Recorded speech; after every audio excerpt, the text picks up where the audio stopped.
Ba ba ba na. Ba ba ba na na. Ba ba ba na. Ba ba ba na na.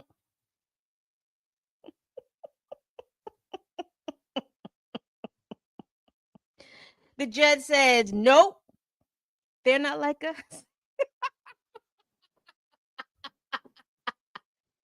If you have been under the rock for the past 3 or 4 hours, I am coming on here to let you know that the judge in Judge Vargas in the Drake versus the UMG for defamation case, the judge has dismissed the case. The judge said, "You think the Bay gonna let you disrespect Pac, nigga?" I'm sorry. The judge says, "No, sir. Y'all were in the middle of a rap battle. Ain't no way in the world you gonna sit up here and throw a rock and hide your hand and then cry. Talking about you hurt."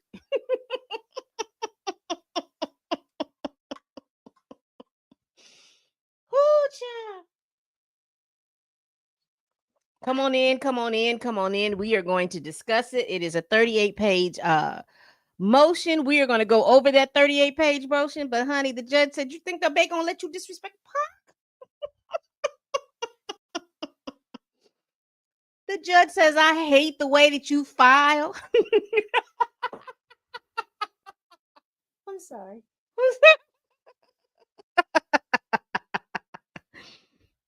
Baby, that judge says, "No, sir, Drake. We are not going through this with you, my boy.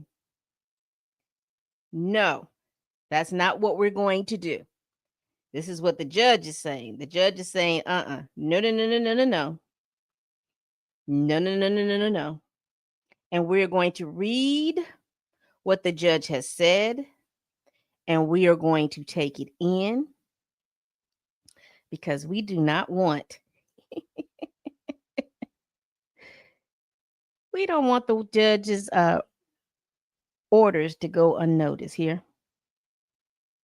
All right, so I've had enough BSing towards the front. Make sure you all like, comment, and subscribe. Make sure you share this video if you care. Let everybody know that I'm over here and I'm about to review the judge's motion and ruling to say why she dismissed the case. I'm telling you, child. This has been a long haul. Now, if you're not aware and you've been living under the rock for the past year and a half, pretty much. So last year, 2024, Drake and Kendrick entered into an epic beef battle. They went back and forth on all these little different songs, which culminating that folks saying that pretty much Kendrick won the battle. Well, things started to move for Kendrick. He was putting out the pop out. He did a video in regards to Not Like Us. There were people online, social media, doing their little takes. We had cartoons, you had videos, you had all kinds of stuff going on. You even had people doing their dances and skits and things like that for the BBL Drizzy song put out by Metro Booming. Things were going on. So in somewhere around, I want to say September, October, it was announced that Kendrick was going to do the Super Bowl. And with that, Kendrick put out GNX, which was his album. And then we got into January. Because again, Kendrick has been playing Not Like Us, and the radio stations have been playing Not Like Us. They played it pretty consistency. But as the end of the year started to coming along, and then when he put out GNX started being the music that they played. But there were people who were still playing Not Like Us. There were people still online and pundits and things like that, reviewing the song, talking about the song, all of these different things. So when Drake heard that Kendrick Lamar was about to do the Super Bowl, he got upset. The sensitive rapper was in his feelings and he filed a lawsuit. He actually filed two One, two. Yes, he actually filed two lawsuits.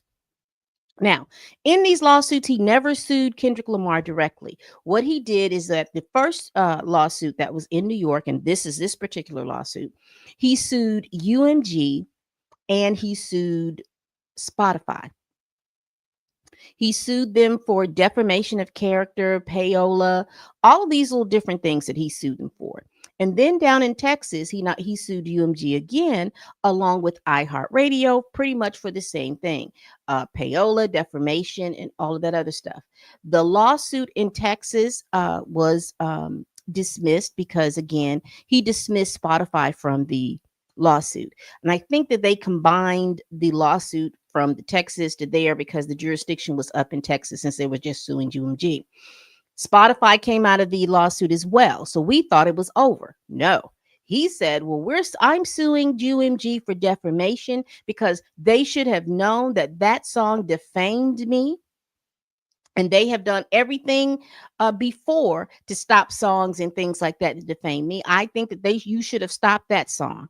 What is it about Kendrick? What is it about Kendrick? What is it about Kendrick's contract that you all find it okay to keep letting him sing a song that defames me? Now, Drake stated that he did this because UMG knew that they were getting ready to do some contractual obligations. And he was saying that they were conniving to decrease his asking price by having this song defame him, because, after this song was released, Drake released a lot of different songs and they just didn't have the same movement as the songs that Drake had previously. Okay. So we went into this whole situation of going back and forth. UMG saying that, this lawsuit doesn't make any sense. He was out here in the middle of the diss battle as well, because initially when Drake filed this lawsuit, he made it seem like Kendrick just flew out of the sky and just decided that he was going to do this diss track. And so UMG had to show and had to present to the judge the information that they needed to show that this case should be dismissed. All right. So that is the best way that I can get this information out. And it's been going back and forth, some discovery issues and things like that Drake was able to win and to get through. However, excuse me. The judge at this point has decided that no, Drake, this case is dismissed, and it's been picked up by TMZ. We're going to go over this article real quick. It says here that UMG defamation lawsuit dismissed. Drake just took a big legal loss against his own record label because his federal defamation suit against UMG has been thrown out of court. According to new legal docs obtained by TMZ, the judge ruled, quote, allegedly defamatory statements in Not Like Us are non-actionable opinions. In other words, Drake can't sue for defamation over the song lyrics. In dismissing the lawsuit, the judge says even accusation of criminal behavior are not actionable. If understood in context, they are opinions rather than fact. So I'm not going to go over this because we're going to go over this lawsuit, but I definitely wanted to show you that it was out in the news. TMZ is reporting it. If we go over here on X, everybody and their grandmother is now reporting it. Judge dismissed it. Got Pop Bass talking about it. Kirko, Philip Lewis, Daily Rap Facts, Megan Cuniff. We've got them hip hop, Jasper, King Wow. All of these people are hip hop all day.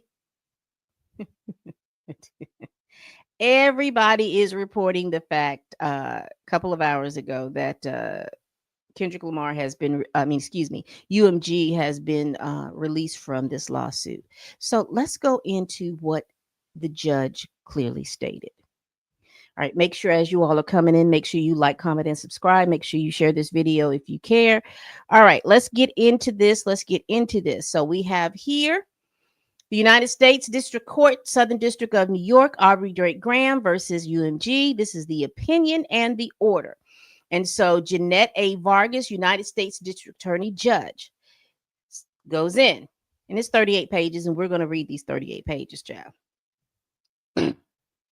This case arises from perhaps the most infamous rap battle in the genre's history, the vitriolic war of words that erupted between superstar recording artists Aubrey Drake, and Kendrick Lamar Duckworth, Lamar or Kendrick Lamar, in the spring of 2024. Over the course of 16 days, wow, I didn't even remember it was 16 days, but I guess it was. The two artists released 8 so called diss tracks with increasingly heated rhetoric, loaded accusation, and violent imagery. The penultimate song of this feud, Not Like Us by Kendrick Lamar, dealt the metaphorical killing blow. Y'all know I got to figure out how to say this word. I cannot let this go.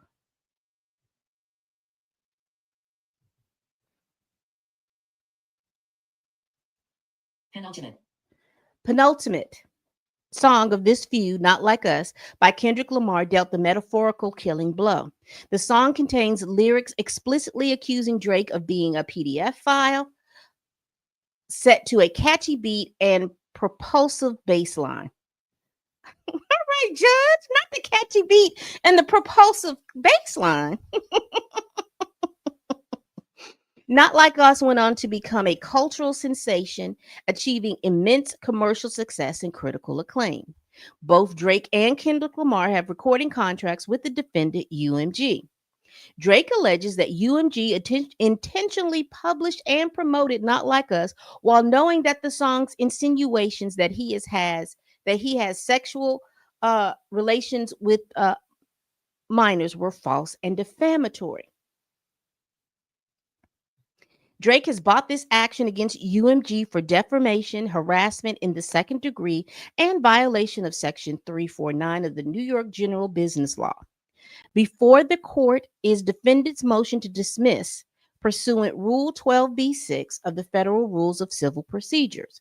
Because the court concludes that the allegedly defamatory statements in Not Like Us are non-actionable opinion, the motion to dismiss is granted. No lawsuit allowed. Y'all watch that Snoopy movie, No Dogs Allowed. All right, let's get to the legal standards. Says here, to survive a motion to dismiss, a complaint must contain sufficient factual matter accepted as true to state a claim to relief that is plausible on its face. And I'm not going to read the corresponding cases that she used. A plaintiff may not simply allege facts that are consistent with liability. The complaint must nudge plaintiff's claim across the lines from conceivable to plausible. Threadbare recitals of the elements of a cause of action supported by mere conclusory statements do not suffice. When ruling on a motion to dismiss under Rule 12b-6, the court accepts as true all well-pleaded allegation and draws all reasonable inferences in favor of the non-moving party. The court need not credit, quote, legal conclusions couched as factual allegations. However, the court may also consider documents incorporated in the complaint by reference and matters of which judicial notice may be taken. Judicial notice is appropriate when a matter is not subject to reasonable dispute because it generally known within the trial court's territorial jurisdiction, or can be accurately and readily determined from sources whose accuracy cannot reasonably be questioned. So she's considering all the documents that they put forth, looked through all of those documents and things that were put forth, and decided that after she read, because I'm pretty sure she read all those lyrics and basically decided Drake gave as good as he could give. Drake started talking about that Kendrick was an abuser. Talked about that the child that him and his that Kendrick and Whitney are raising is not his. It belongs to his longtime manager. All of those different things and stuff like that. They gave as good as they can give. And she didn't see anything that was going on that felt like uh even if it nudged up to the truth, even if they thought that she was the truth. Uh-oh. What? Hey, Blue. You like the background? You vote to make it permanent? Well, thank you. I've got about 6 or 7 little backgrounds out here that I've got that I need to put up then. Will you don't vote just yet. I've got about 6 or 7 of these little backgrounds that I have going on. Oh, geez. So let's continue.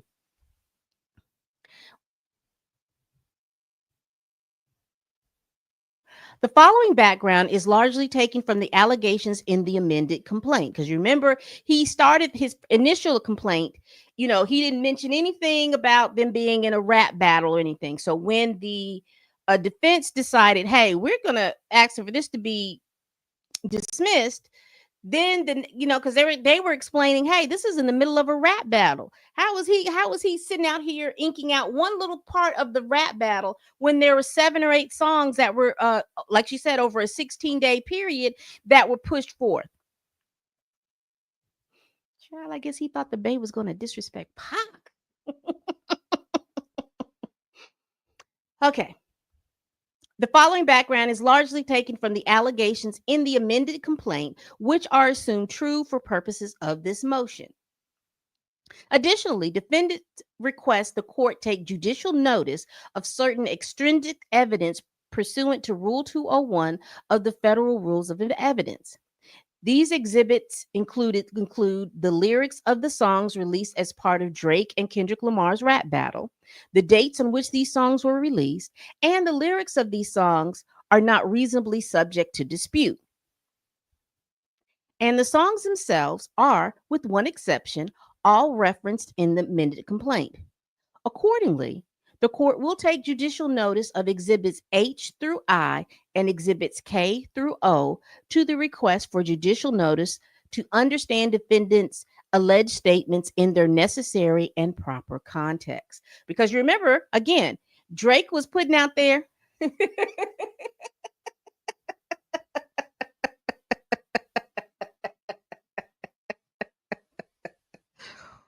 Oh no, the Bay won't. Oh, but the Bay wasn't gonna let Drake disrespect Pac. And this is, I'm going to continue on, but you know how I find it interesting that with all of this and Drake doing new music, it seems like nobody is willing to work with Drake at the level that they were willing to work with Drake as far as doing the music, because you could tell his music has had a shift. Now, am I saying that Drake doesn't write his own things? No, I'm quite sure that he's good in a collaborative effort to write the music, and he also, he writes individually. I'm not saying that. What I'm saying is it appears like those folks that were helping him and assisting him for writing music and stuff like that, it just doesn't come out with the same zing. Now, that Nokia song, I like the Nokia song. I'm not gonna hold you. I like the Nokia song. But that Wong Delilah and them other songs that he got out there, no. Now I understand that he's been rolling out this Iceman release. I'm not sure how that's going because, again, I don't follow like that, and there hasn't been a song that I've heard that I like. I like the Nokia song. I don't think that that's on the Iceman album. I think that that's on the album he did with Party Next Door, if I'm not mistaken. All right, let's continue because we want to keep this under 2 hours. Exhibits B, J, and P are directly referenced and relied upon in plaintiff's amendment complaint.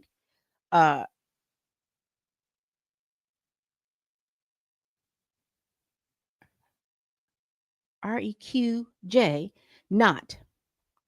At 1 through 4, so those documents are likewise properly before the court. And because the document can be accurately and readily determined from sources whose accuracy cannot be reasonably questioned. The court also takes judicial notice of the search results from the New York Times website in Exhibit C. The court takes judicial notice of the existence of the listed articles, but not the truth of their content. Taking judicial notice of 4 websites on motions to dismiss, because courts in this circuit generally have the discretion to take judicial notice of internet material. It is generally proper to take judicial notice of articles and websites published on the internet. So let's get to the factual allegations. But I want to read this little footnote that during the oral argument, plaintiff agreed that these exhibits were properly before the court in its consideration of the motion to dismiss. Now, remember, they had oral arguments back in June.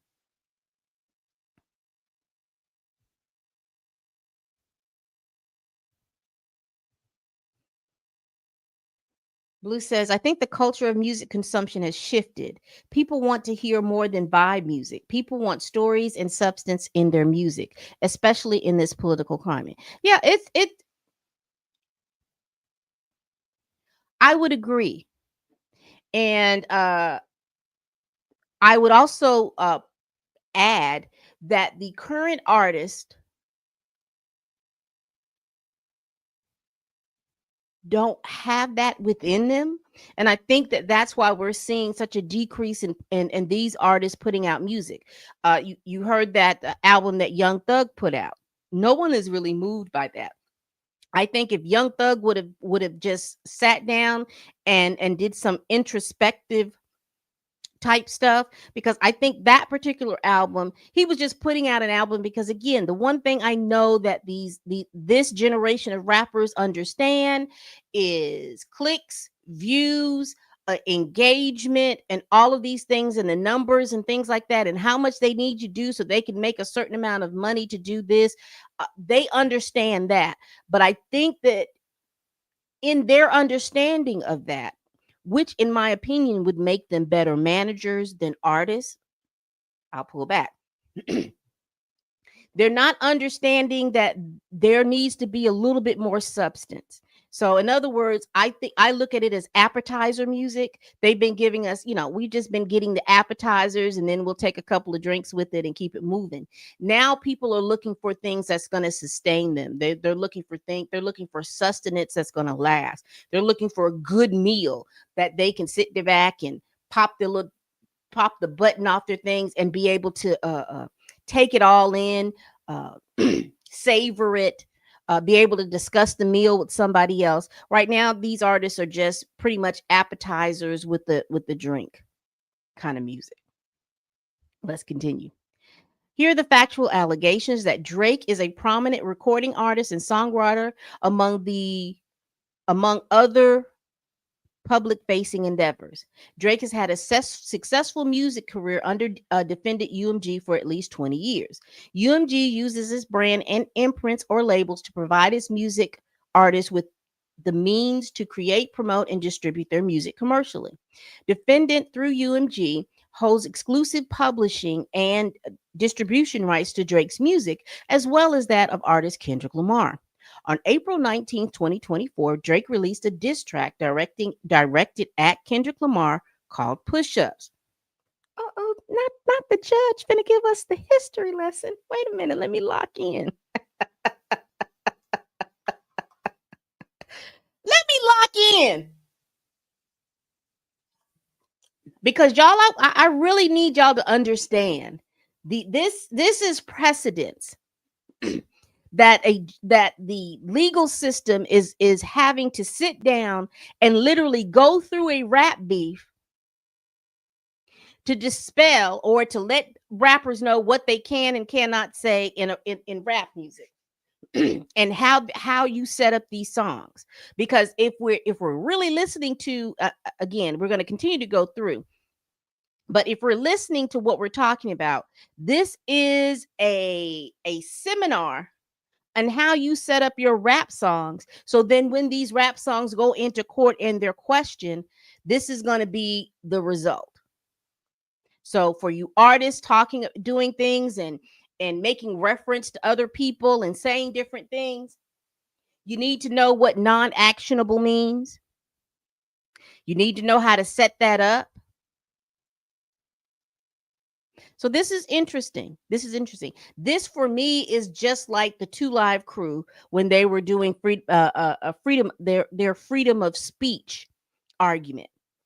Because had it not been for Two Live Crew, a lot of rap music would not be commercially viable. People will probably, it'll be an underground music phenomenon, and people will be selling them out the truck. Had not Two Live Crew won that lawsuit back in the 90s. And if you're not familiar with what that was, you go look up that Two Live Crew lawsuit from back in the 90s or early 2000s. I think it was in the 90s, but y'all let me know.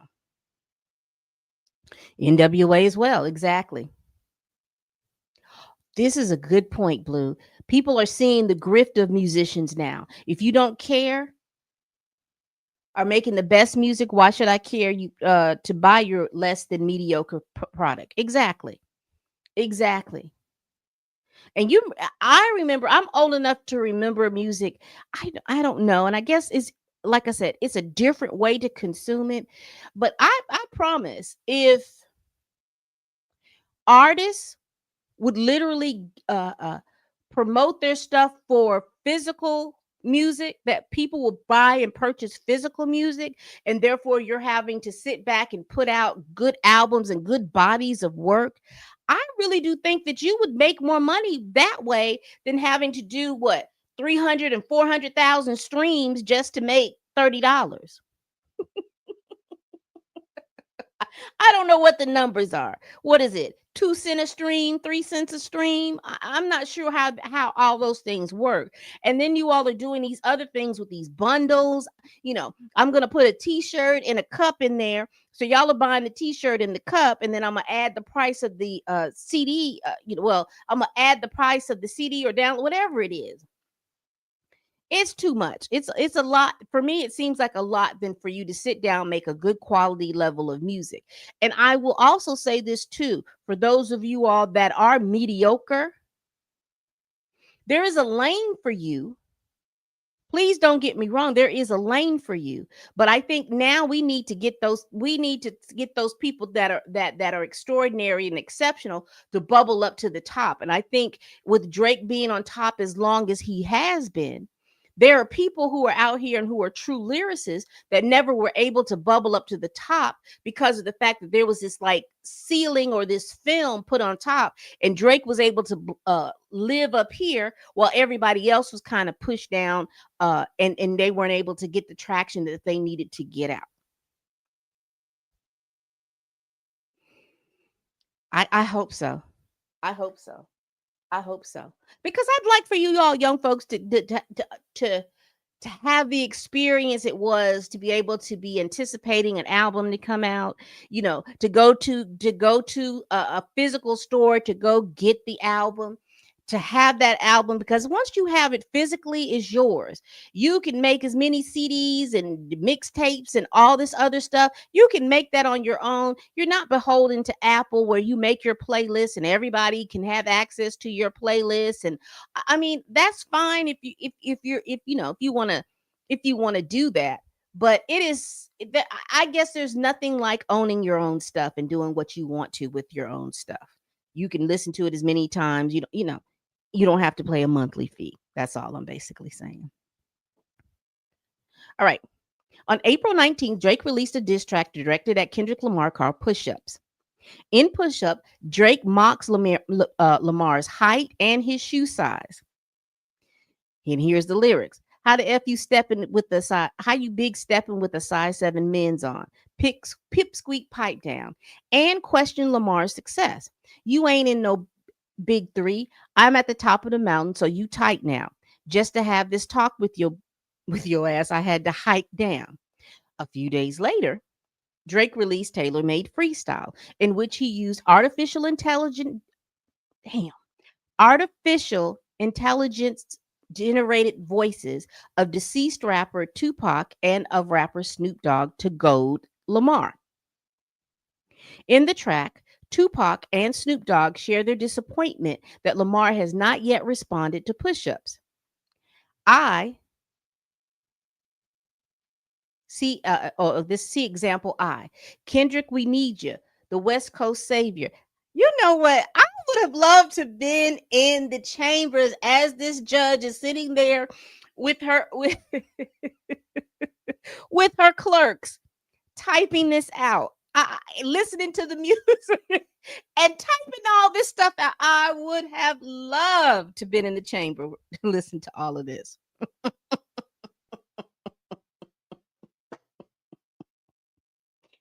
You seem a little nervous about all the publicity. You got to show this effing owl who's boss on the West. Drake, in his own voice, further taunts Kendrick for failing to come up with a satisfactory response, saying, I know you're in that NY apartment. You struggling right now. I know it. In the notepad doing lyrical gymnastics, my boy. Let's see. Drake also surmises that Kendrick was purposefully delaying his response because artist Taylor Swift had just released a new album. And then he says, shout out to Taylor Swift, biggest gangster in the music game right now. She's got the whole PG Lang on mute like that Beyonce challenge. Y'all boys quiet for the weekend. Y'all hold on just a second. Let me reach over here and turn on my fan. Because it is hot in here.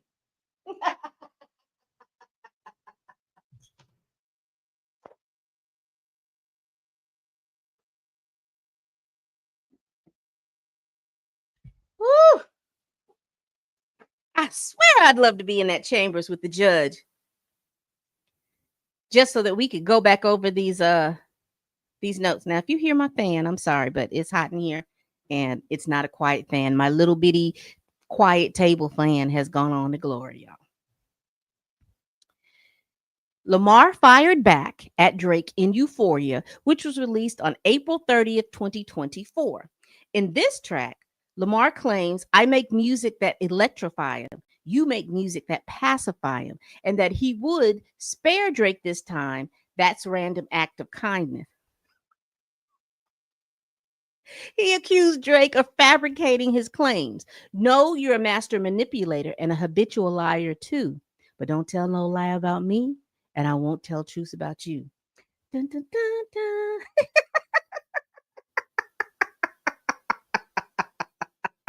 He insults Drake's fashion sense. He says, I hate the way that you walk, the way that you talk. I hate the way that you dress. Further raps, I believe you don't like women. It's real competition. You might pop ass with him. And taunts Drake for being a coward with his responses. He says, I hate the way that you sneak this. If I catch flight, it's going to be direct. Baby.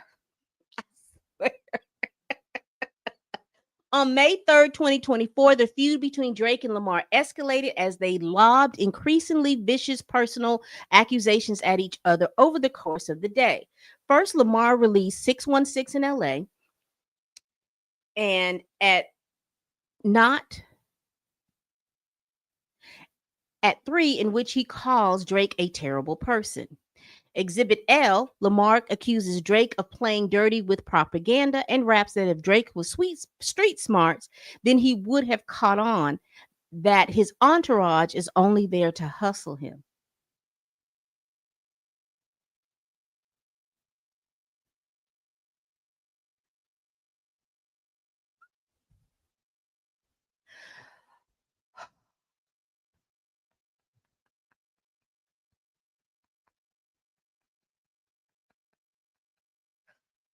Hold on, y'all. Hold on, y'all. Judge Vargas, let me find out that you out here dissecting rap music with your own YouTube or TikTok page. Let me find out here. Let me find out. Next, Drake's next response arrived later that day in Family Matters. Drake jabs at Lamar's relationship with his partner. You the Black Messiah wifing up a mixed queen and hit vanilla cream to help out with your self-esteem on some Bobby I want to know if that Whitney I want to know what Whitney needs, and implies that Lamar physically abused her. You a dog and you know it. You just play sweet. Your baby mama's captions always screaming, "Save me." You did her dirty all your life. You trying to make peace.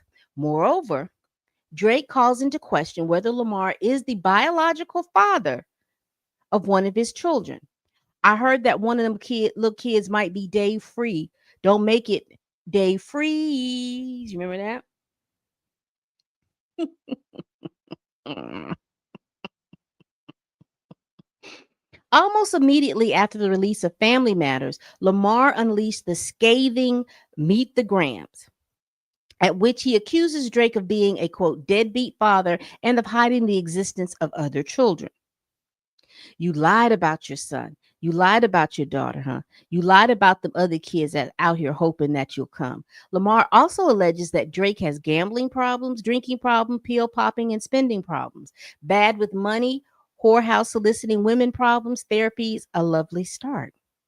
He further insinuates that Drake was a predator and that Drake should die so all of these women can live with a purpose. The next day, on May the 4th, Lamar released Not Like Us. Not Like Us explicitly names Drake and his associates as PDF files. Specifically, the track contains the following lyrics: Say Drake, I hear you like him young. You better not ever go to cell block 1. To any bitch that talks to him and they in love, just make sure hide your little sister from him. They tell me Chubb's the only one that gets your hand-me-downs, and Party at the party playing with his nose now. And Baka got a weird case. Why is he around? Certified lover boy, certified PDF files. Wop, wop, wop, wop, wop, dot F them up. Wop, wop, wop, wop, wop. I'ma do my stuff. Why you trolling like a bee? Ain't you tired? Trying to strike a chord, and it's probably A minor. On May 5th, 2025, Drake responded in The Heart Part 6, directly denying Lamar's allegation of PDFing. I've never been with no one underage, but I now understand why this angle that you really mess with. Just for clarity, I feel disgusted. I'm too respected. If I was effing young girls, I promise I would have been arrested. I'm way too famous for this S you just suggested. Drake is not a name that you gonna see on no sex offenders list.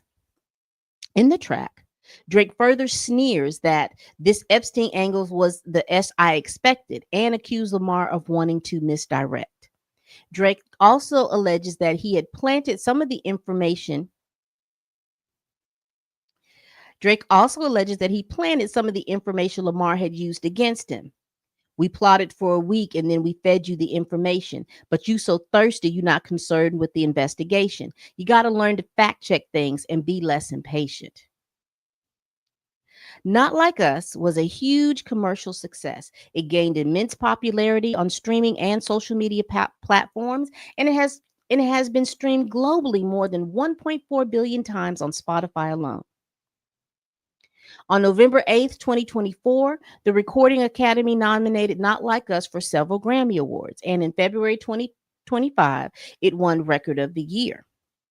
A week later, on February 9th, Kendrick Lamar performed Not Like Us live during the Apple Music Super Bowl halftime show. The performance is alleged to be the most watched Super Bowl halftime show of all time with 133.5 million views. Well, it looks like she's got her information correct. Looks like she's got stuff in order. It looks like she's got her information correct. Child.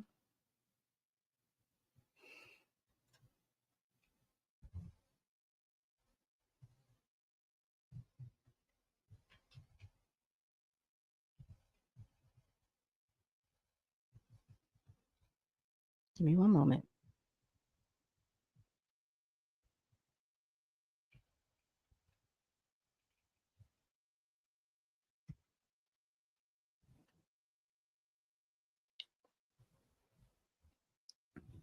So let's go over the procedural history. Plaintiff brought claims for defamation, harassment in the second degree, and violation of New York general business law based on UMG's publication and promotion of Not Like Us, the recording. Defendant has filed a motion to dismiss the amended complaint. On June 30th, 2025, the court heard oral arguments from both parties concerning the motion to dismiss the request for judicial notice. Plaintiff contends that he was defamed when defendant decided to publish, promote, exploit, and monetize allegations that it understood were not false.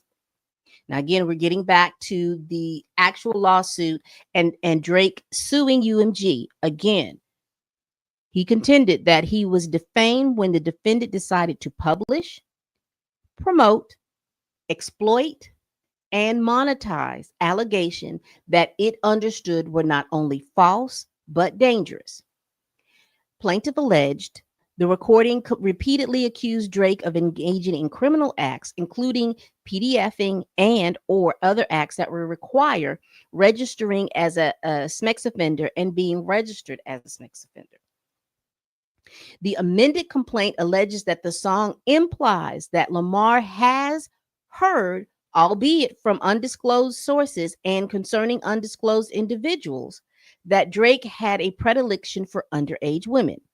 According to the amended complaint, the reference to Cell Block 1 is a thinly veiled threat that Drake should be careful and that he never ends up in prison, a place where child predators are notoriously targets of violence. The line certified lover boy, certified PDF file, is a perverse reference to Drake's 2021 album, Certified Lover Boy. The plaintiff argues that the use of the term certified communicates that Drake had been found to be a PDF file. And the final line of this passage plays into the dual meaning of minor, a person under the age of 18, and a musical scale, excuse me. Plaintiff further cites as defamatory the recording's description of Drake as a Malibu's most wanted and a predator and that his name got to be registered and placed on Neighborhood Watch. You can tell Drake no Malibu's Most Wanted. That was a movie, but we'll continue. The associated music video. The video shows images associated with X trafficking to reinforce the pedophilia accusation. The recording also accompanied by an album image of Drake's home in Toronto, which is plastered in icons used by law enforcement and public safety application to denote the residence of registered ex offenders. Discussion: the defamation claims. Under New York law, the elements of defamation claims are 1, a defamatory statement of fact, 2, regarding the plaintiff, 3, published to a third party, 4, that it's false, 5, made with the applicable level of fault, 6, causing injury, and 7, not protected by privilege.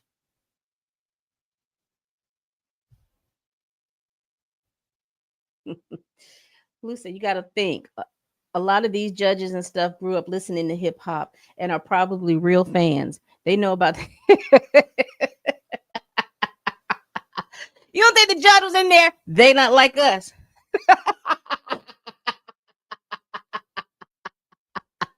You don't think the judge was walking all in the chambers, do you?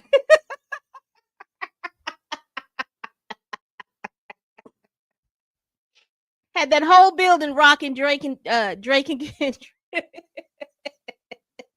All you hearing down the hallways. Dun dun dun dun dun dun dun dun. Dun. Kendrick, we need you. West Coast savior.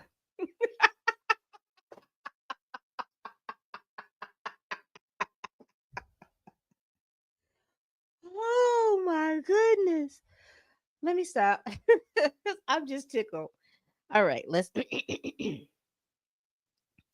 All right. A defamatory statement is one that exposes an individual to public hatred, shame, obliquity,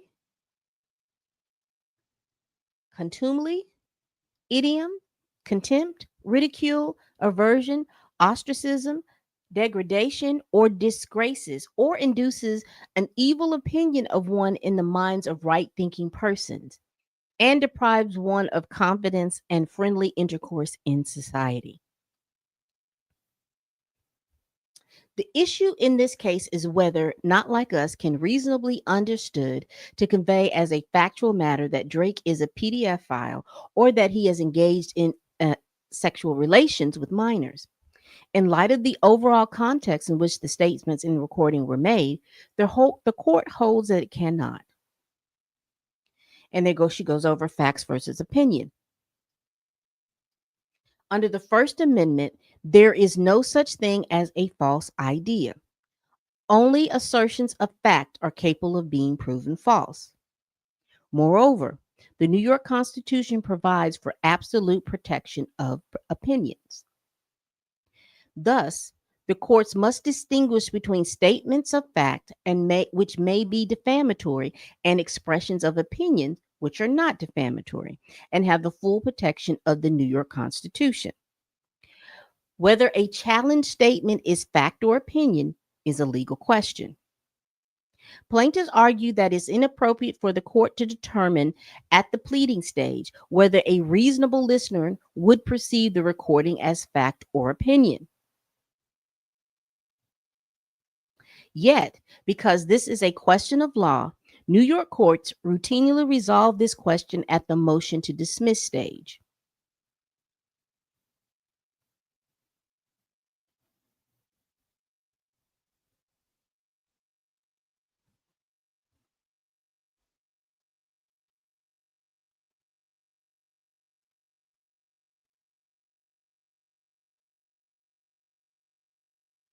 Right, because I wasn't going to read all of that.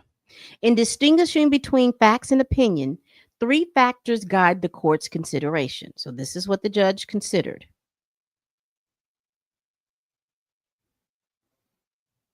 Hey, Q.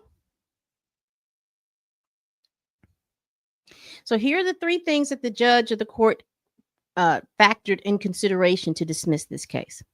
Number one, whether the specific language in issue has a precise meaning which is readily understood. Number two, whether the statements are capable of being proven true or false. And number three, whether either the full context of the communication in which the statement appears or the broader social context and surrounding circumstances are such as to signal readers or listeners that what is being read or heard is likely to be opinion, not fact. The court conducts this inquiry through the lens of a reasonable listener. Plaintiff's suit is focused on a single factual message conveyed by the recording: the false allegation that Drake is a PDF file. The recording is myopically focused on ensuring that listeners take one message away from the song: Drake is a PDF file.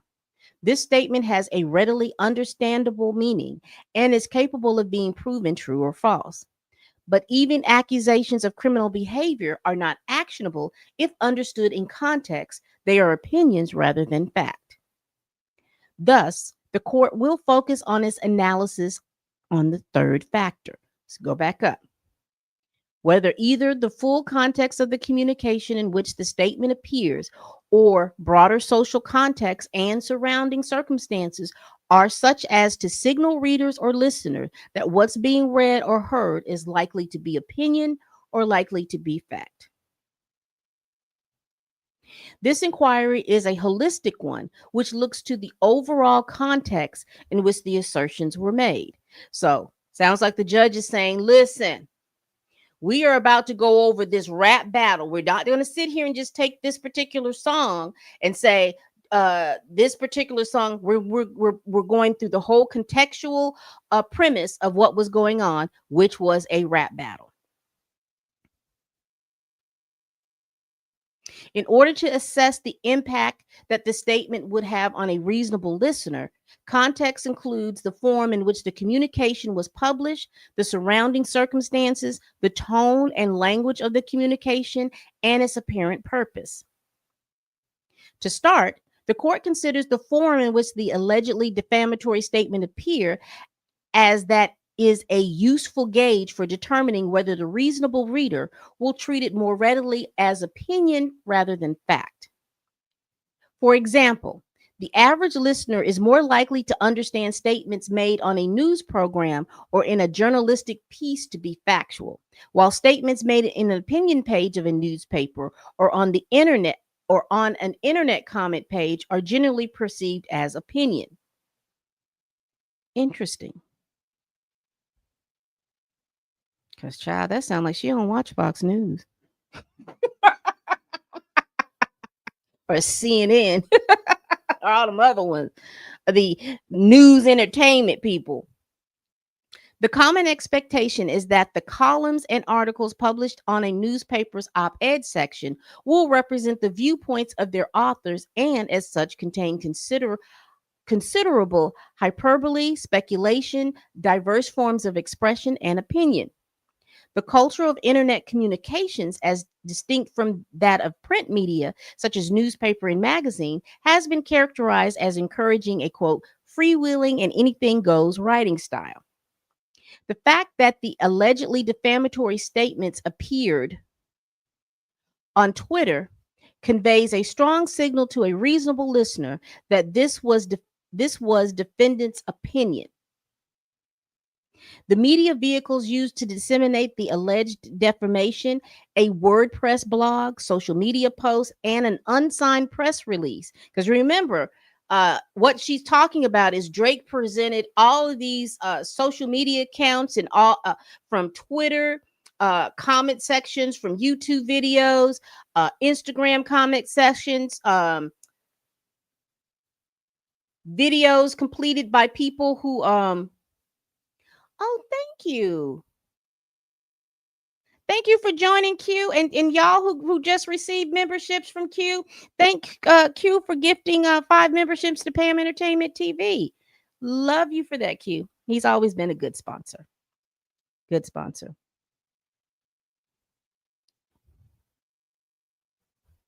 Twitter conveys a strong signal to a reasonable reader that this was defendant's opinion. The media vehicles used to disseminate the alleged defamation. Oh, okay, I read that. I'm sorry, y'all.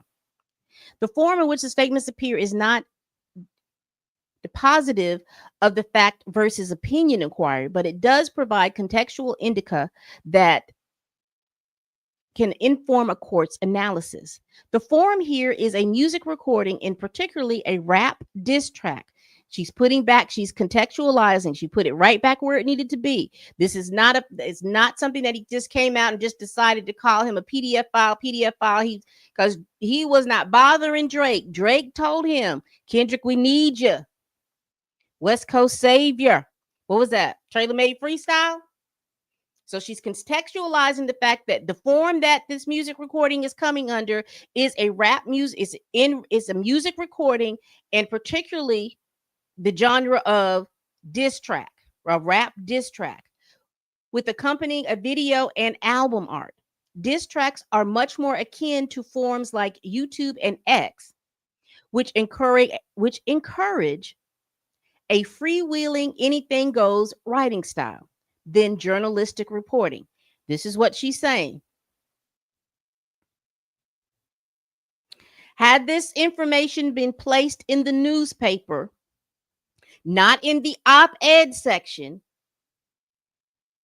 opinion education section, but had this been on the front page, the second page, or the third page of a newspaper, and they put these things, Drake is a PDF file, Chubbs is a PDF file, Party Next Door is an addict, da-da-da-da-da-da-da. Those would have been considered statements of fact that can go back and be challenged for defamation. Versus those of us that do YouTube channels, those of us that tweet on X, those of us that write op-ed pieces. Those are usually considered, unless otherwise stated, opinions. This is why we always say allegedly, allegedly, allegedly. They're not statements of fact. The average listener is not under the impression that a diss track is the product of a thoughtful or disinterested investigation, conveying to the public factual, fact checked, variable content. No, diss tracks are considered to be entertainment. You're not supposed to pull from a diss track and that everything that's said in that diss track is truthful. Because I've noticed when I've watched and listened to a lot of these young people with the tweets and even on TikTok, they keep moving the goalpost, moving the goalpost. Well, he said that Drake had another child. That's not true. That he couldn't say that in a diss track. Yes, you can. Just like he put in that diss track that he can prove that Kendrick was out here putting Whitney's head through between the washers and the dryer.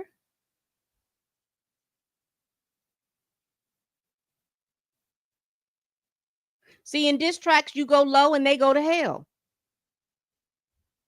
Because that's the whole point of it. And you go back and forth. That's why he said in that song, Euphoria, hey, let's make this a friendly fade. Because you're battling. You remember Drake says, I study rap battles. This is what this was, a rap battle. And in those rap battles, there are diss tracks.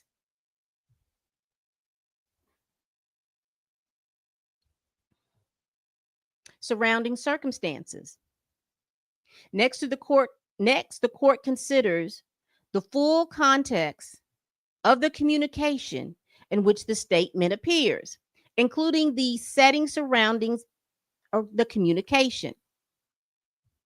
The court considered the full context of the communication in which the statement appears, including the setting surrounding the communication. What was going on that this diss track, Not Like Us, came out from? How did it come to pass? What was the situation in which this song was published? The fact that the recording was made in the midst of a rap battle is essential. You see that word? Essential to assessing its impact on a reasonable listener. Even apparent statements of fact may assume the character of statements of opinion. When made in a public debate, heated labor dispute, or other circumstances in which an audience may anticipate the use of epithets, fiery rhetoric, or hyperbole.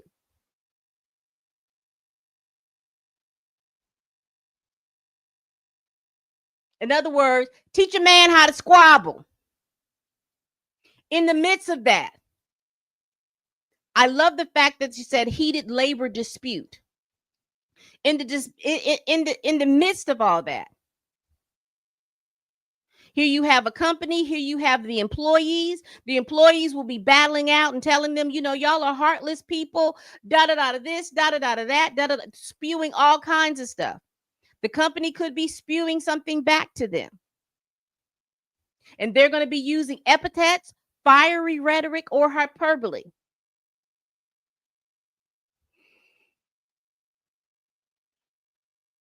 As context is key, defamatory statements advance during the course of a heated public debate, during which an audience would reasonably anticipate the use of epithets, fiery rhetoric, or hyperbole are not actionable. We, as the audience, heard Drake's song Push Ups. We said, ooh, Kendrick is going to come out and he's going to say something. We were anticipating that Kendrick was going to come out swinging. We were anticipating this. We were waiting. Even to the point where Drake had been waiting so long, he put out Tailor Made Freestyle. What did he know about Kendrick when he did Tailor Made Freestyle? Number one, he knew that Tupac was his favorite artist. Number two, he knew that Snoop Dogg, along with other artists, had crowned him to be the king of the West way back when.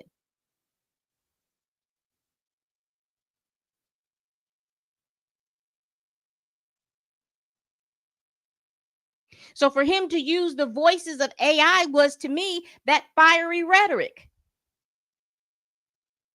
These are people, these are artists that he respects. I'm going to come out here swinging, disrespecting him by using the voices of the people that Kendrick Lamar respects.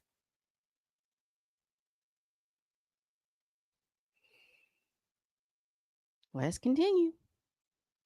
The decision by the New York Court of Appeals in Steinhilber is instructive in this regard. In Steinhilber, the allegedly defamatory statements were published in a tape recording telephone message that was played automatically to anyone dialing the private phone number that was given to labor union members. The union had assessed a fine against plaintiff after she had defied a strike order, and the phone message appeared after she failed to pay the fine. The New York Court of Appeals found that the most significant circumstance was that the message was prepared and played as part of the union's effort to punish a former member. The court highlighted that in the emotional aftermath of a strike, when animosity would be expected to appear, emotional aftermath of a strike, when animosity would be expected to persist, particularly against a former member who was seen as a traitor to the cause, that a listener would not expect that any insults lobbed would be factual in nature. You're in the middle of a rap battle. Once Kendrick dropped Euphoria, you were in the middle of a rap battle. So when Kendrick dropped Euphoria, you were going to already believe you were in that. Let's go back up. Let me go back up real quick. Once he dropped Euphoria, an audience would reasonably anticipate the use of epithets, fiery rhetoric, or hyperbole that are not action. We knew he was going to come back with that heat. We knew he was going to come back at Drake. We knew this. We were not anticipating that anything that Kendrick Lamar said, and just on the same factual basis, we weren't anticipating that anything Drake said was going to be truthful. We just knew that they were going to be dissing each other. Now, what was going to be said, that was when we were going to respond with our oohs, our ahs, and oh, I know he didn't say that. Did he say that? Oh, my goodness. But at no point a reasonable audience was going to be looking at that saying, oh my gosh, he said that. He's not telling the truth. He's supposed to tell the truth in these rap battles. We expect everything that's being said to be truthful. Even when you go back in the history of rap battles, people have said things that were not truthful.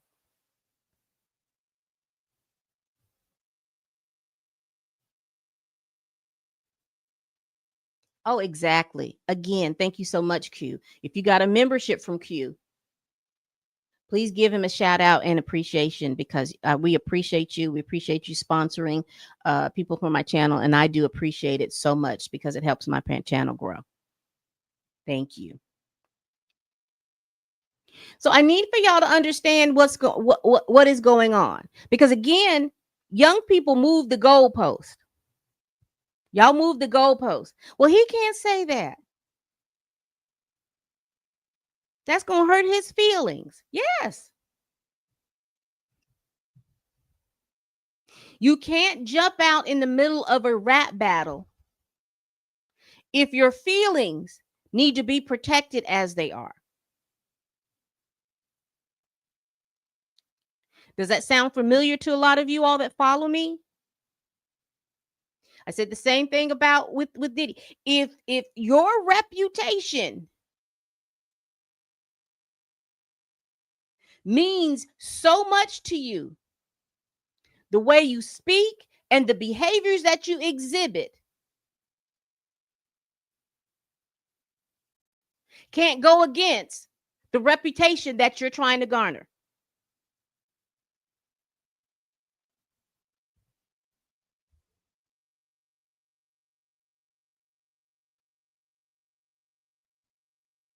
That's just it. That's just it. You can't sit back and say that you want to have the reputation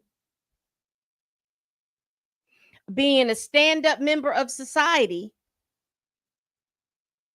but you hoeing every day. Every day you got a different sex partner.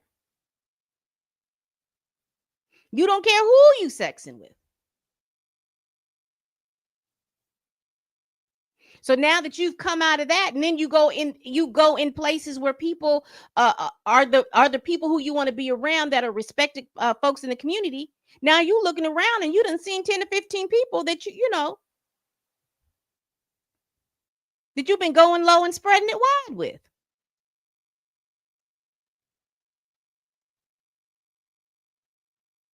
You can't go into a rap battle talking about your feelings or whether something is going to be factual. Y'all keep moving the goalposts.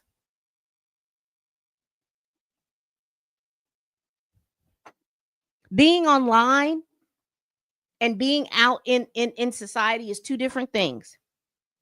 If your feelings mean that much to y'all, need to go outside. Y'all need to hang around a whole lot of different people.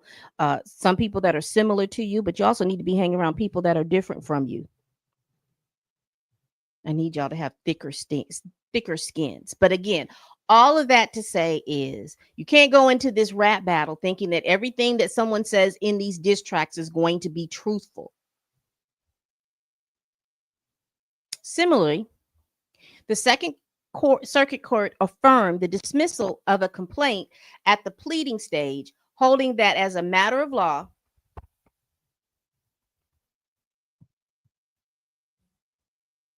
comments that the plaintiff was a sick, racist PDF file, a loser PDF file, a broadcaster PDF file, a child predator, a lunatic, and that he must be put behind bars was expression of opinion. In reaching these conclusions, the Second Circuit relied upon the context in which these statements were made. Specifically, the comments were in part of a war of words between disc jockeys at a rival radio station that received extensive media coverage and commentary. As part of that feud, the plaintiff made comments on air suggesting that he would essay the minor daughter of the defendant. The Second Circuit concluded that in this context, no reasonable listener could have perceived the defendant's response to state or imply assertions of objective fact. In Rappaport versus Barstool, Michael Rappaport's lawsuit gets quoted almost every time. In Rappaport versus Barstool Sports, the district court found that an audience would not reasonably conclude that statements suggesting that the plaintiff had herpes and had abused his ex-girlfriend constituted assertions of fact when published in a 6-minute diss track music video. The district court observed that the statements were delivered in the midst of a public and very acrimonious dispute between the parties that would have been obvious to even most of the casual observers. The video in question reviewed the, quote, recent history of the acrimonious dispute that resulted in Rappaport's termination just days before the video's publication, and also included a Photoshop photo of the defendant in a derogatory manner. That clear background contextualized for the audience that the statements in the video are being offered in the midst of a hostile public feud between Rappaport and Barstool. Thank you so much, Q, for the $5 super chat. He says, most rap battles are just ad hominem attacks, but then you get the rare few that actually reveal truth, and sometimes the truth hurts.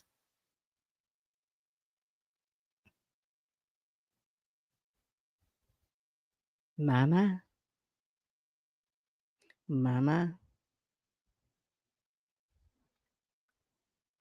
And again, if your feelings are so important, don't you jump out here in the middle of no rap battle. Because these people will hurt your feelings. Because not only are they going to talk about you physically, They're going to talk about you emotionally. They're going to talk about you mentally. They're going to talk about who you hang around. They're going to talk about who you had relationships with. They're going to talk about and question your judgment about who you've had relationships with. They're going to talk about whether or not you got an STD or not by who you had a relationship with. They're going to talk about all these little different things.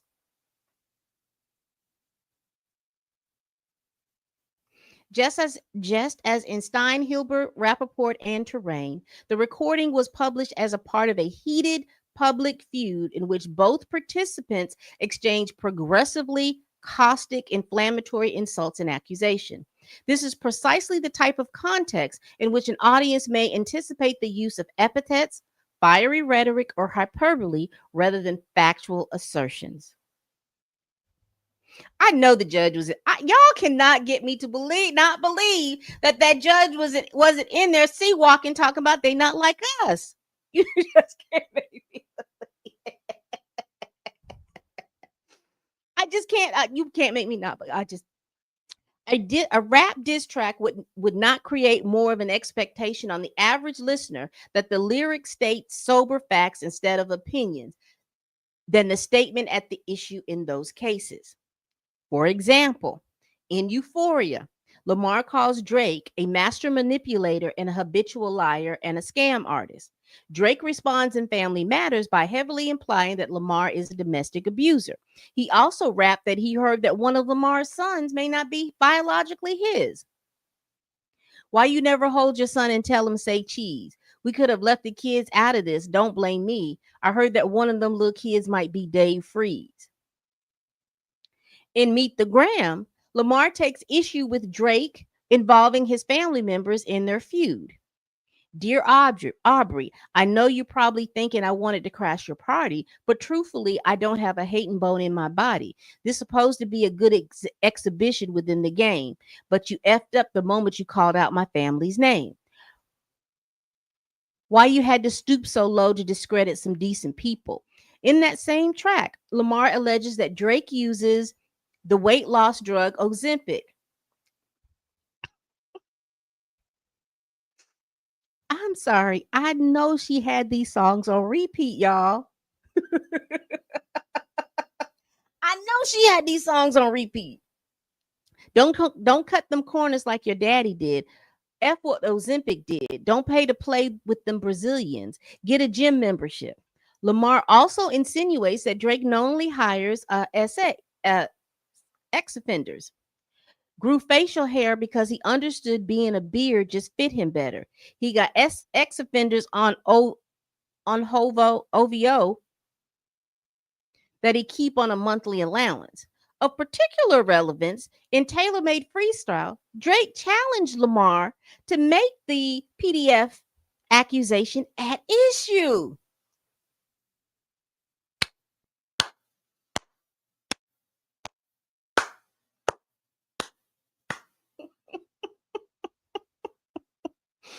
Y'all weren't getting nothing by this judge.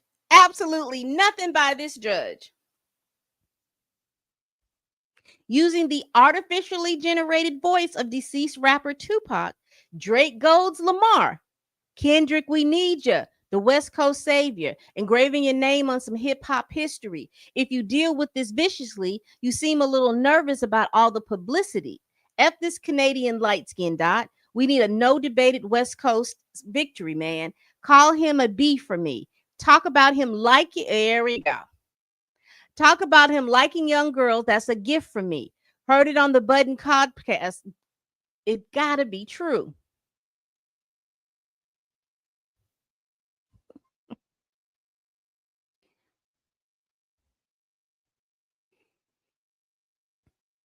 Truthfully, I don't need to read anymore because this already lets me this judge has laid this out perfectly why she dismissed this case. How are you over here talking about not like us, dissed me and defamed me, called me a PDF file and said that I was with kids when you sat up here in a song called Taylor Made Freestyle, and what was her wording? Using the artificially generated voice of deceased rapper Tupac. Drake, here is the word, goads Lamar. It is in this context in which such lyrics as "Say Drake, I hear you like him young" from the recording must be assessed.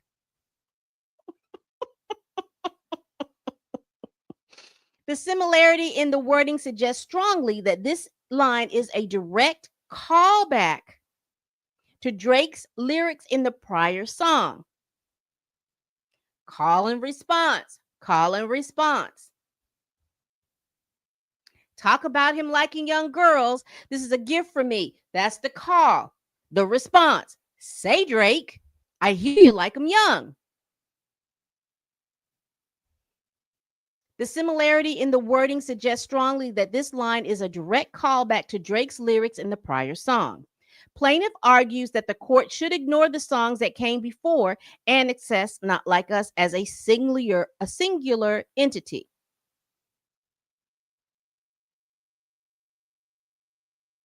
So Drake was arguing, "Oh, don't worry about those other songs. They don't mean nothing. You just need to listen to Not Like Us." The judge saying, "I can't do that because this song was just a piece of a rap battle that was going on for 16 days. How many songs was it? Push-ups, Tailor-Made Freestyle, Euphoria, Meet the Grams, 616 in LA.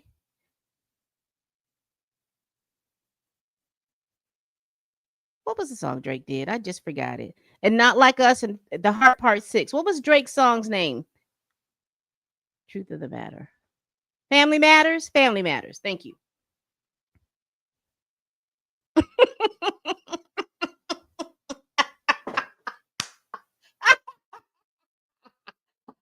Drake thought he could swim, but the duck drowned him.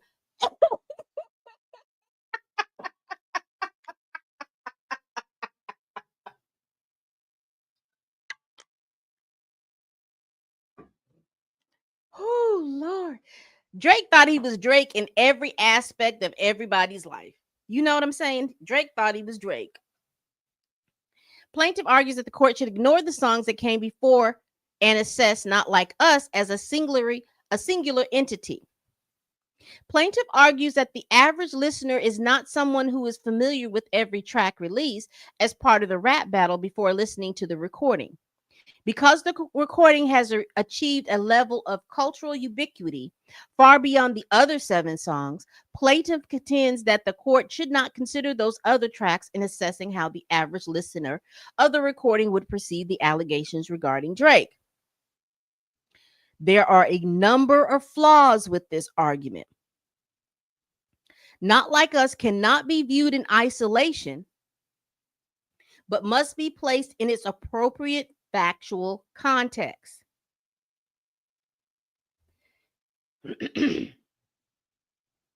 Here, the factual context is the insult and trash talking that took place via these diss tracks in the days and weeks leading up to the publication of Not Like Us.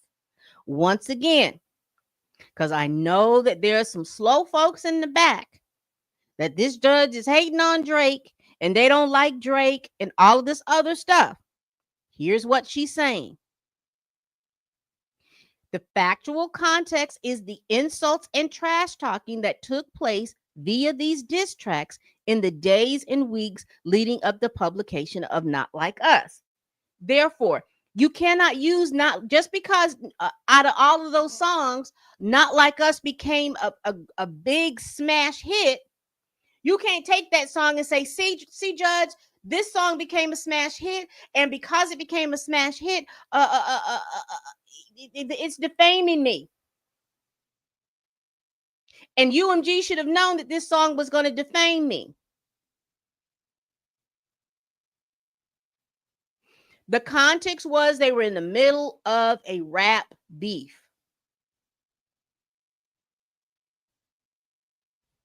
Accusations, fiery rhetoric, all of that was flying around.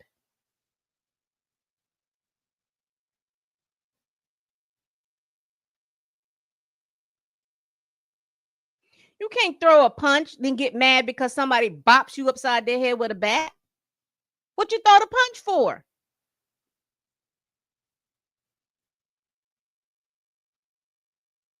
You can't control how people react to your disrespect.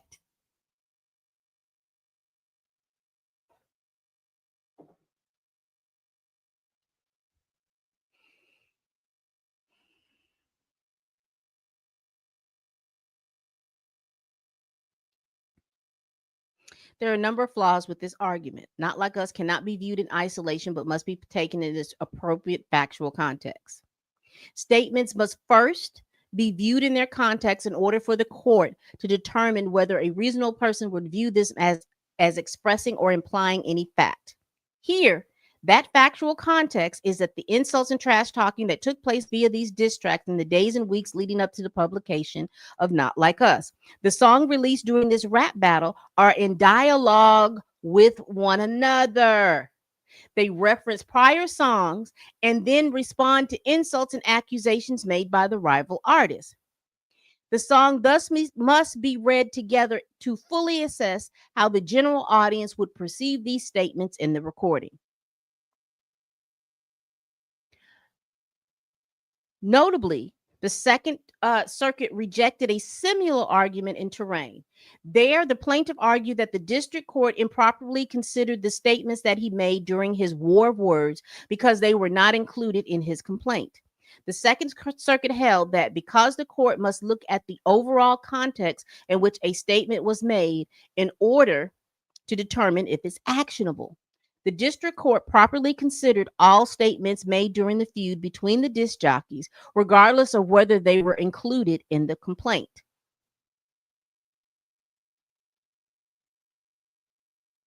So basically, what she's saying, if you're going to come up here and talk about somebody defamed you, and then you pull out this this section of a rap beef and say, see, he was defaming me in this song. The court is saying, I have to consider where this case, where these lyrics came from. What was going on in the context of when these things were stated.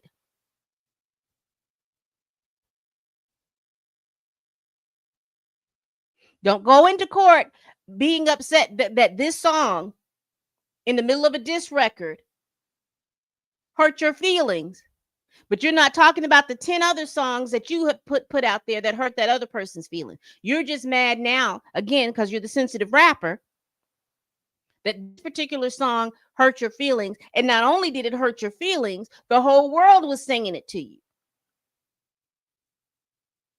And just because that happened doesn't mean that this song is defamatory to you, not in the context of the fact that this was a rap beef. Again, if we look at newspapers, and for those of you all that are not familiar with physical newspapers, but when you look at a newspaper, usually the first, the second, the third, and fourth, and fifth pages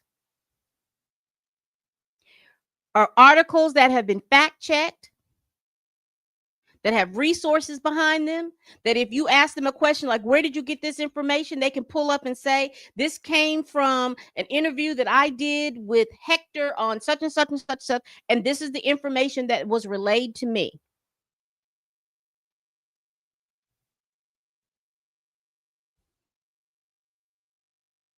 Versus when you read on page 12, which is entitled op-ed, where the person that's writing that article is not someone that works for the paper, but a citizen that's coming in giving their opinion on why they don't think that dogs should be allowed to be in a regular park.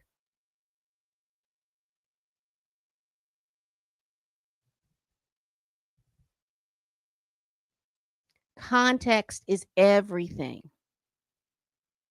Moreover, while the plaintiff is correct that the intended audience for the recording is the general public and not a subset of rap devotees or Kendrick Lamar fans, the recording in the rap battle were likewise released to the general public. These were not songs accessible to a select niche few, but tracks released commercially by commercially successful artists. While Not Like Us may be the most popular of the diss tracks, the other songs were hits in their own right with streams in the tens of millions or hundreds of millions.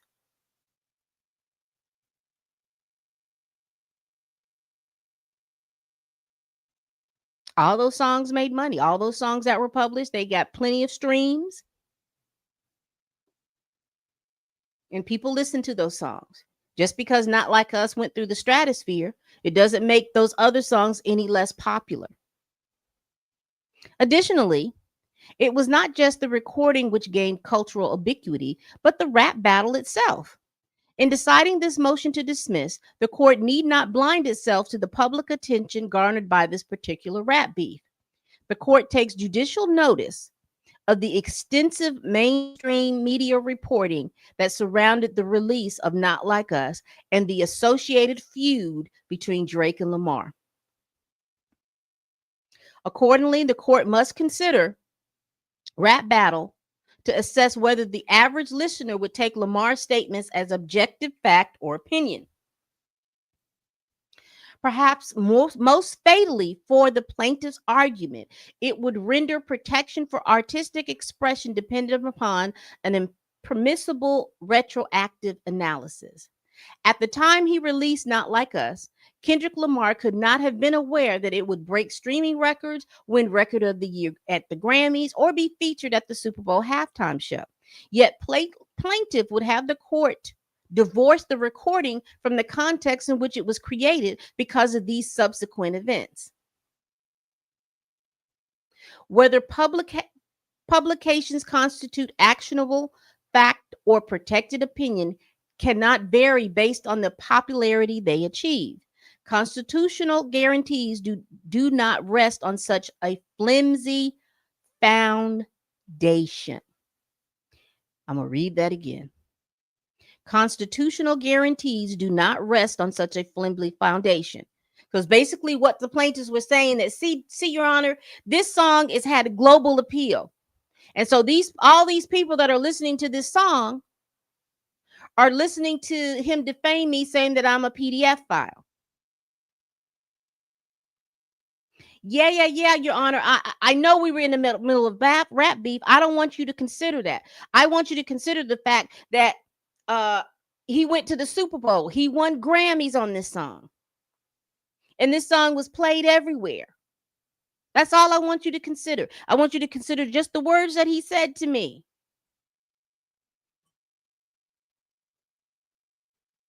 There is a song out here that exists that has Drake and PDF file in the same within the same lyrics. And that's not right. That's defaming. She's saying no. Absolutely not. Absolutely not.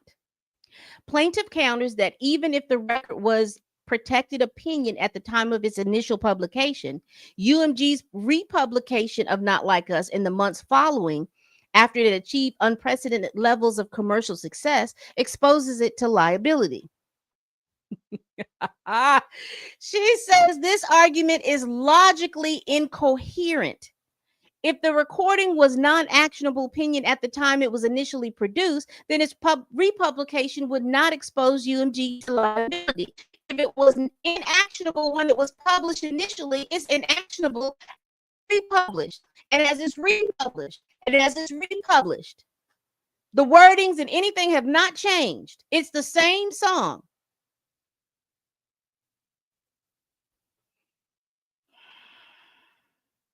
If the recording was non-actionable opinion at the time it was initially produced, then its republication would not expose UMG to liability. Republication cannot transform Lamar's statements of opinion into UMG statements of fact.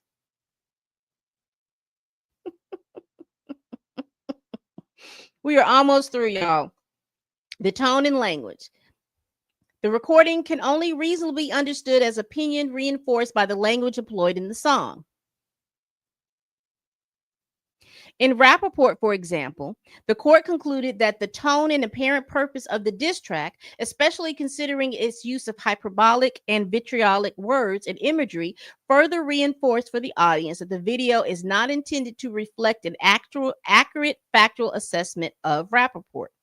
The district court faced, quote, no difficulty concluding that the context of this diss track video reasonably signals to viewers that the challenge statements are the prejudiced, opinionated viewpoints of Barstool defendants. Circuit affirmed the district court's analysis, concluding that the nature and tone of the surrounding language can function as a strong indicator to the reasonable reader that the statement is not expressing or implying any facts.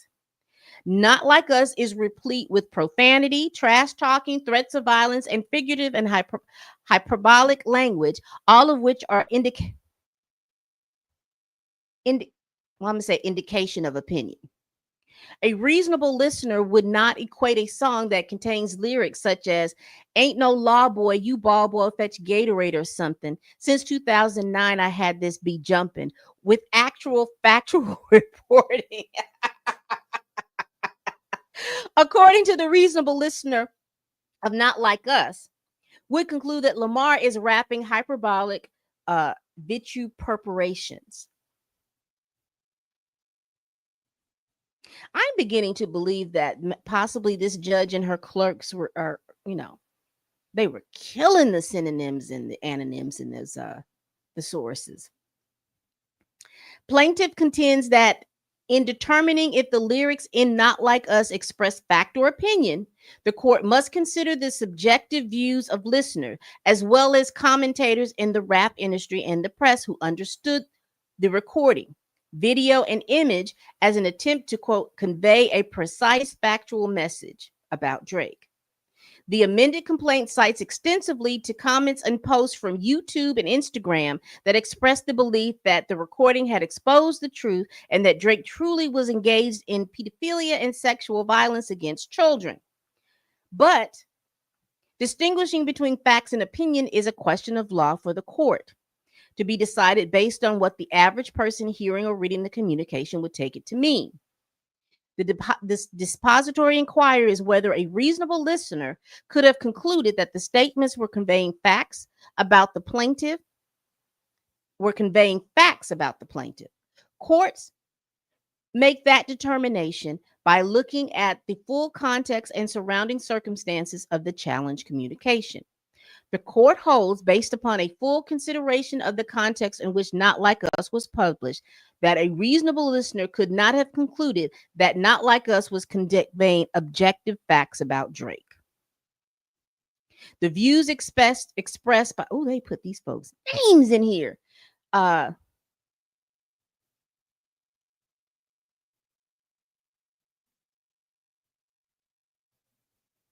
Let me read this. Let me, because they put these people's names in here. Let me see what you all are talking. If there were truly no evidence out there, the court of public opinion on Drake being a PDF file wouldn't sting as hard and he'd get over it. This is different.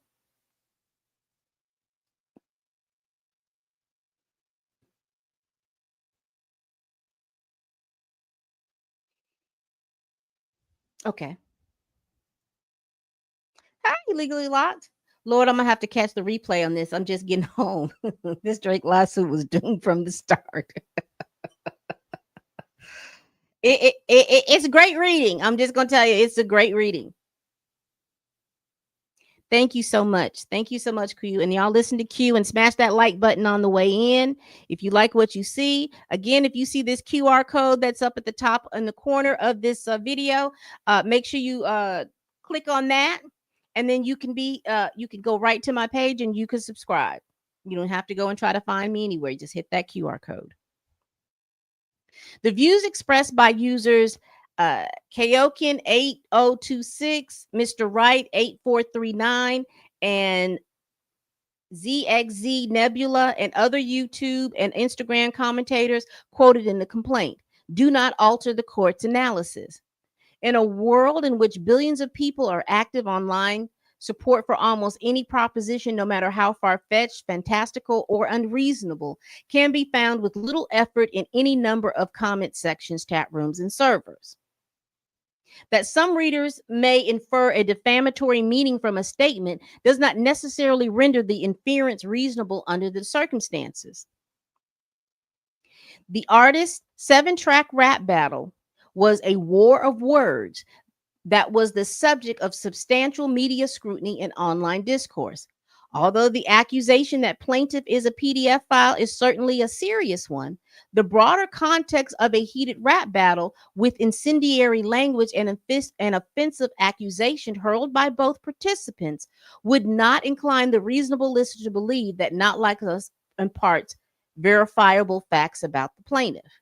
Because you remember in the Heart Part 6, he said, if I was who you said I was, they would have somebody would have picked me up.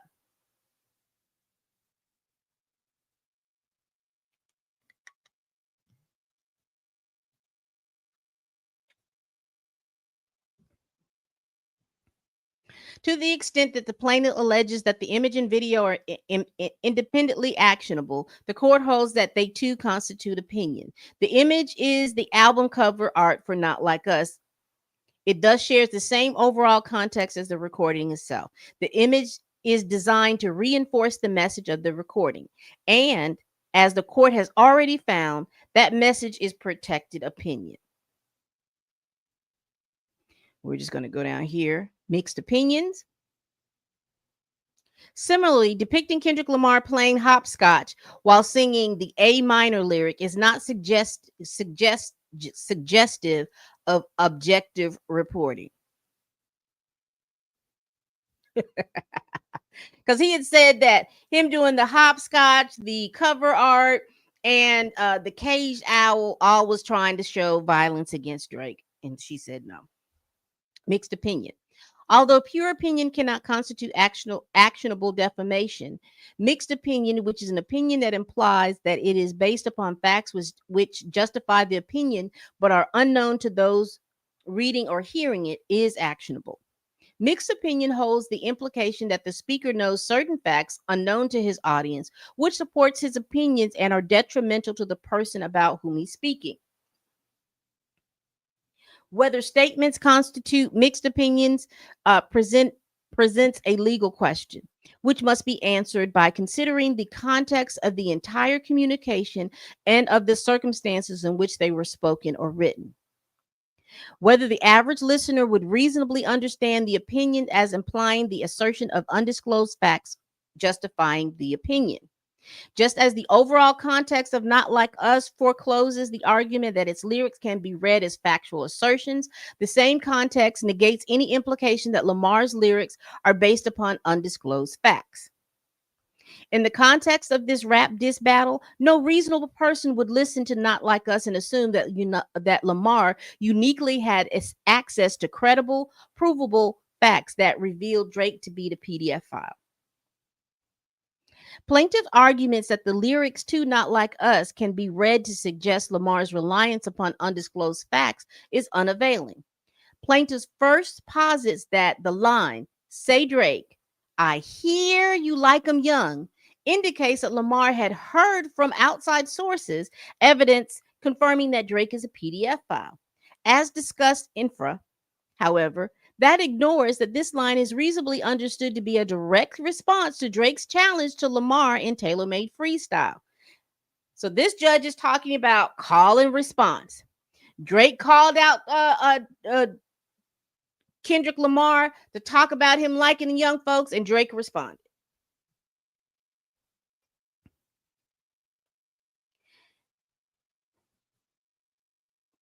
A direct response to Drake's challenge to Lamar in Tailor-Made Freestyle to talk about Drake liking young girls. Heard it on the Budden podcast. It's gotta be true. This lyric clearly prods Lamar to discussing pre-existing rumors about Drake's interest in minors. Lamar's responsive lyrics are thus akin to the accusation of PDF pedophilia in Terrain that the Second Circuit concluded constituted pure opinion.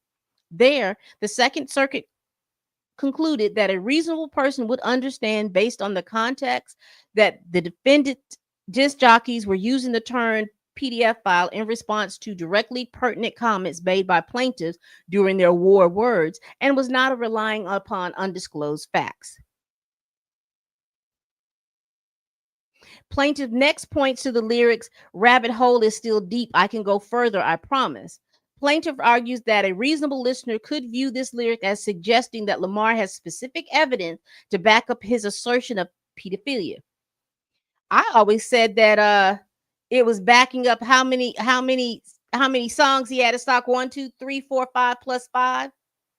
He was talking about, you want to continue, we can continue. You want to go down this way, we can continue to do that. It is not at all clear that this is a natural reading of this lyric. Even if this line was susceptible to such an interpretation standing alone, however, no reasonable listener could understand it in the way given the overall context. Indeed, during this rap battle, Drake and Lamar each used similar hyperbolic, threatening language. But don't tell no lie about me, and I won't tell truths about you. That's Kendrick. Your darkest secrets are coming to light. I've been in this industry 12 years. I'm going to tell y'all one little secret. It's some weird S going on some of these artists are here to police it. I got your effing lines tapped. I swear that I'm dialed in. What about the bones we dug up in that excavation? That's Drake. New York does not recognize a civil case for harassment. That's got to be I'm not going to read any more of that. That's a criminal case. If you believe that you've been harassed, that is a criminal case.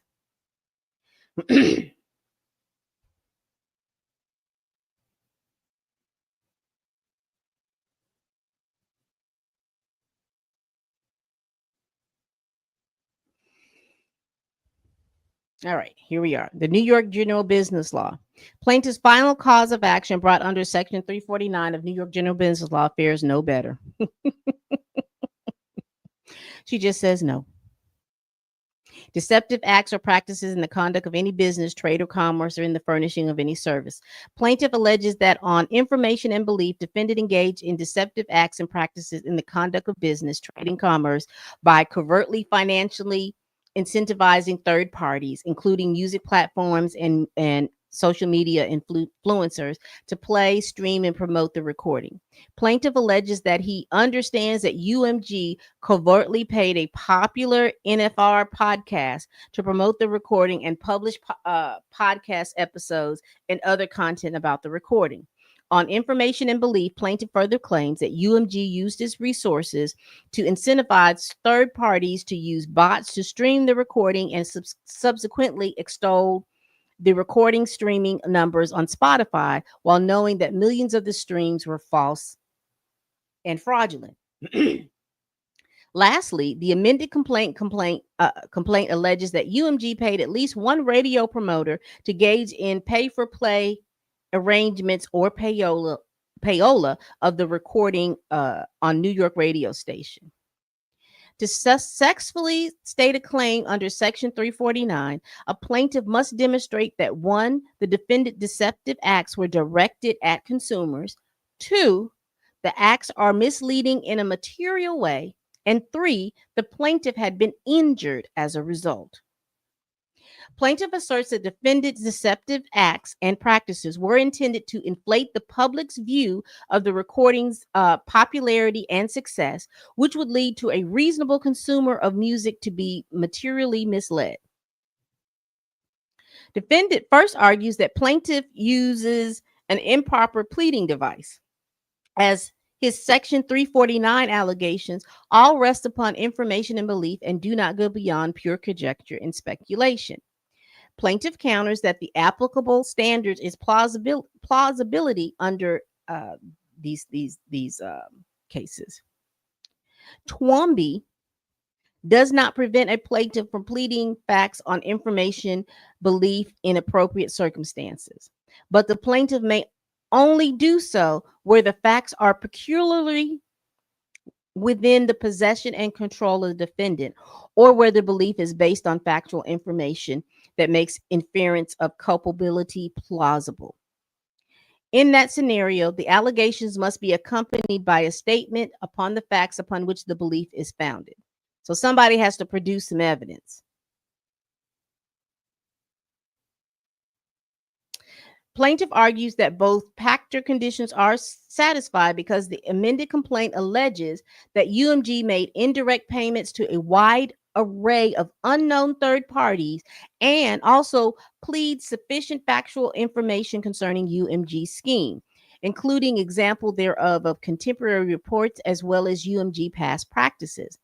At oral argument, plaintiffs stressed that Not Like Us was the fastest song to reach 300 million streams on Spotify within just 35 days, which plaintiff argue is a sufficient basis for the court to infer that defendant implemented a technique to manipulate stream totals among other unprecedented tactics. The court disagrees. To allege that UMG implemented covert practices to manipulate streams of Not Like Us and inflate the recording's perceived popularity, plaintiff relies on tweets by individual users and reportings from fans to allege that UMG utilized covert tactics to manipulate streams. The court finds that the plaintiff's reliance on online comments and reporting insufficient.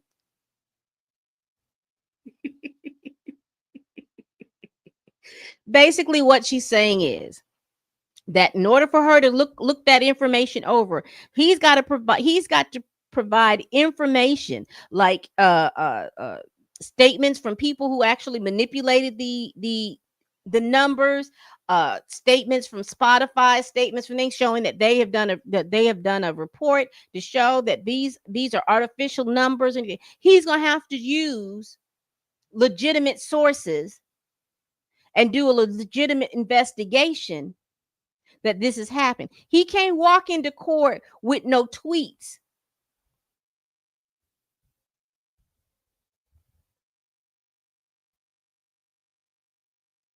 or a live done by DJ Academics saying that it happened.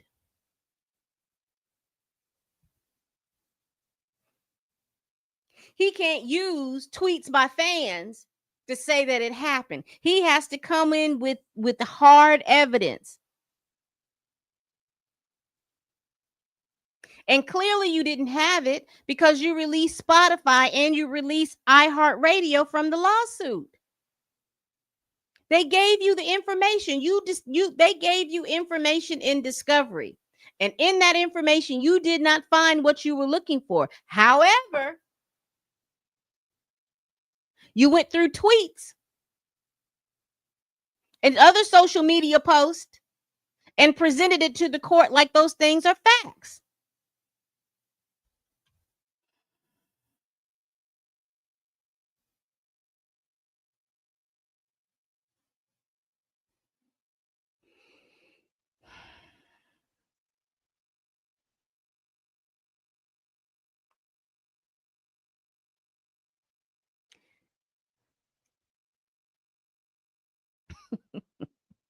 Conclusion. That's all we go through.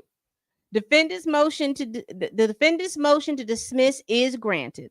The clerk of the court is respectfully directed to terminate EFC numbers 42, 78, and 81 and to close this case. So ordered October 9th by Jeanette A. Vargas.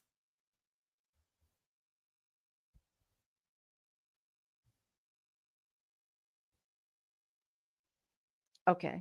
I'm gonna read it all in the same thing. If there was truly no evidence out there, the court of public opinion on Drake being a PDF file wouldn't sting as hard and he'd get over it. This is different. I meant evidence enough to sway the court of public opinion, not to get him arrested for it. Gotcha. So what are y'all thinking? Y'all, that man has spent, let me look real quick. I want to see if has UMG made a statement.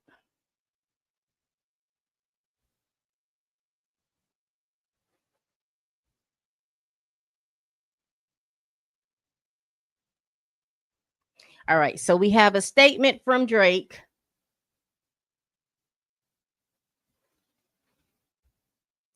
It says a spokesperson for Drake issued the following statement in response to today's dismissal of his defamation lawsuit against UMG. He says, "We intend to appeal today's ruling and we look forward to the Court of Appeals reviewing it."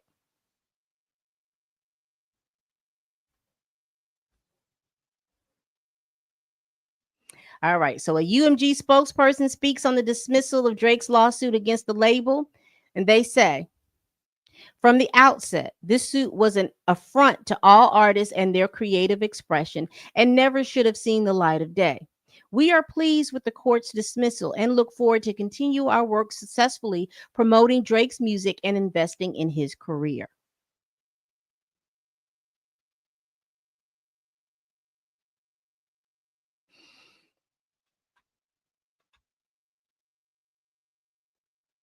So there we have it.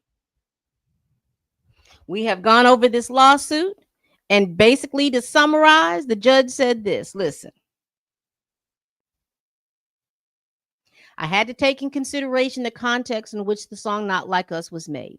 And the context that this song was made is that you, Drake, and Kendrick Lamar were engaged in a 16-day rap beef.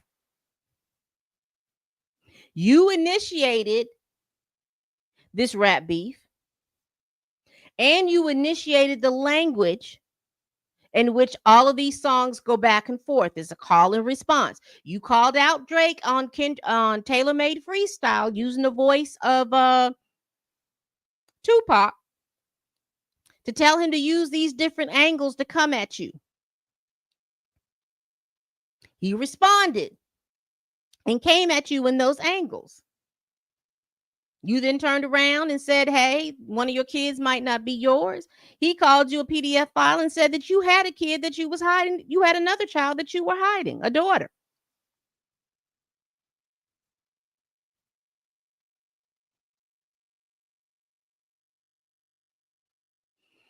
All right, people. That's all I got. Drake's gonna come back as a yeah. I don't know what he's gonna do. I think he should go back to acting. I think he should go back to acting. Get him some more people that be willing to write with him or whatever, and then come back. Because this is craziness. This was absolute craziness. And hear me when I say this. Do y'all realize how much money was spent on this? And I'm not talking about UMG. I'm talking about Drake himself.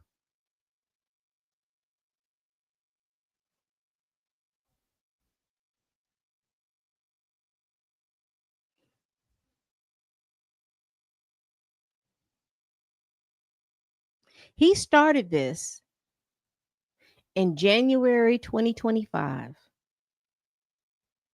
And so here we are in October. So you're talking about 10 months. And as I'm going through this list, this list over here on Court Listener,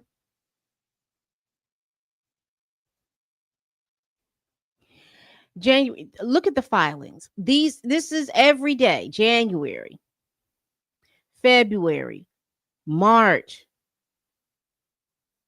April, May, June, July, August.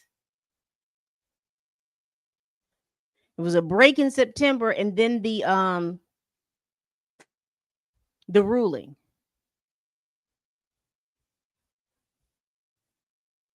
Drake has probably spent, good Lord, I would say he probably spent probably about $1 million, probably $2 million, just to get to this point where they're saying no, you were no.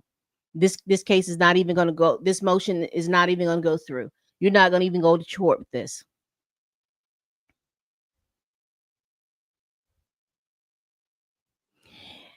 Here, the reason why I brought this up, Q, was the fact that we know that Drake has certain habits, particularly with this gambling. Now, I'm hoping that this gambling that he's using somebody else's money, because I know he was sponsored by a couple of other people. And I'm hoping that the gambling, he was using somebody else's money, but he has a lot of money. True. But this was $1 million.